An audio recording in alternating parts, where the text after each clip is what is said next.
Hey guys, it's your girl Chris Color with yet another video, and today's video is a DIY. Yes, we are making our reflector today. In my last video I showed you guys, and today I want to teach you guys how to make this and see the difference in your video. So starting off, you'll be needing your foil paper, and I'm using the Horse quality aluminium foil today. Yeah, that's what it looks like. And then you'll be needing your paper tape, yeah, just to hold things in place and give it a nice look. We're using a pair of scissors. You could use gum, you could use staplers just to hold them down. And then you need your carton. I already pre-cut this just to show you guys. You could cut it to any shape you want or on any size you want, and I just love this shape. So let's get right into it. So right now I'm placing my carton, and then I'm going to take the foil and I'm going to measure out some part of it. You're just going to measure it to the point that it covers the entire cardboard. Yes, and I'm saying don't use, what, in the foil there are two sides to a foil. Most people can't tell, but if you look closely you see that there are two sides to a foil. One is more shinier than the other. So right now I'm just placing the foil over the carton, and you can see I left some space on both sides so I can fold that behind, so I can have a smooth surface at the end of the day. So right now I'm just cutting the foil.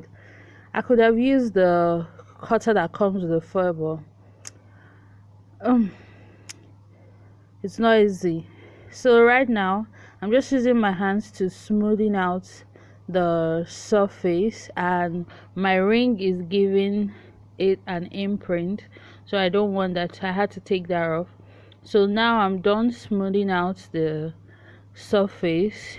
If you're using a glue, at this point you've placed the glue on the cardboard and then place your foil and smoothing out. But I'm using a paper tape, so I just bent the excess foil over and I flipped it the other way. Now I'm going to use the paper tape to hold it in place because I wouldn't want it to move around. Yeah, the disadvantage of this is that when you use tape to hold it, the reflector kind of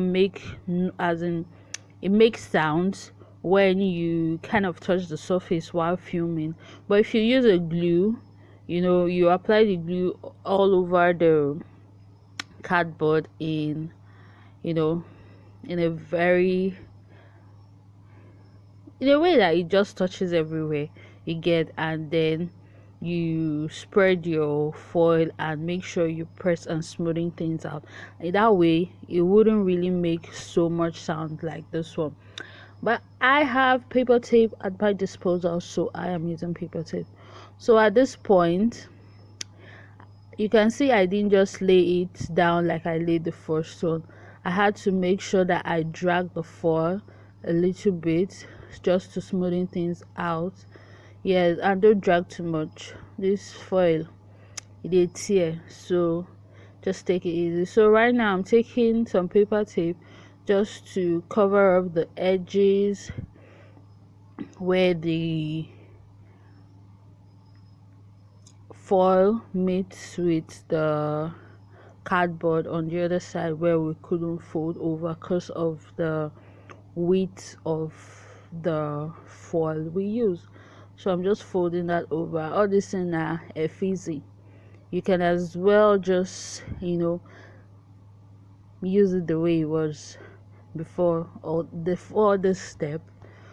But if you're so extra like me and you just want things to be evened out, then you do this. It just makes it look more presentable, and yeah. So I'm doing this for the other side. Excuse me, guys. Yeah, I'm doing this for the other side, and that's about it for this reflector. So if you've not seen my latest video where I talked about what you'll be needing if you're filming with your phone, I'm going to link it somewhere up here or in the description box for you guys to see. Yeah, our reflector is ready. Yeah, show us, show us, show us. Yay, our reflector is ready. Yes, and you guys can use this. You can see the way it bouncing off the light coming from the window. Yeah, so give me a thumbs up. Don't forget to like, share, and subscribe, and I'll see you in my next video. Don't forget to check out my other videos. Okay, bye.